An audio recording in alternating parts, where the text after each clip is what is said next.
So for those people who may not know as much about this and say this is just a piece of paper, what would you say to them? Every poster symbolizes a person that was kidnapped, and New York is the biggest home for Jews outside of Israel. That's right. It is also a home for a large Muslim community, and there's also a lot of people in the middle. There are New Yorkers that their families are directly affected by the war. And specifically, when those posters were torn down, the social fabric of the city, in my opinion, was torn down as well. People were uninvited from weddings, unfollowed people on Instagram, people stopped talking to each other, students ostracized. And we have the privilege of not having missiles and rockets above our heads. We're thousands of miles away from the conflict, from the war. And at least the least we can do is sit down and talk to each other. We don't have to agree on everything, but we need to listen to each other's narratives.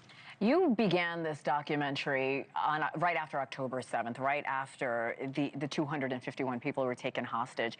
How did your project evolve as you're making it? You said it took 7 to 8 months. Yeah, it's a great question because I'm making a documentary about a war that is still going on. Right. There are tens of thousands of innocent Palestinians that have been killed.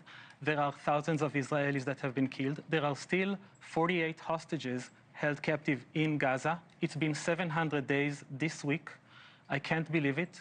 And New York is my home, Israel is my home, and you know, it's how can we accept that multiple things can be true at the same time?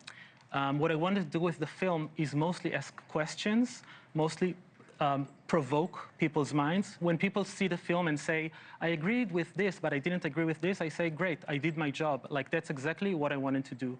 And I want to remind people that people are not their governments, and between the river and the sea, there's two peoples, there's enough space, and no one is going anywhere. Well, like I mentioned, I saw your trailer. I was blown away. I can't wait to watch this film. And you're saying if people want to watch it, how do they do that?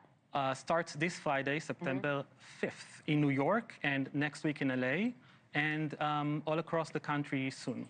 All right, Torn, the Israel-Palestine poster war on New York City streets hits select theaters this Friday, like Nim just mentioned, September 5th.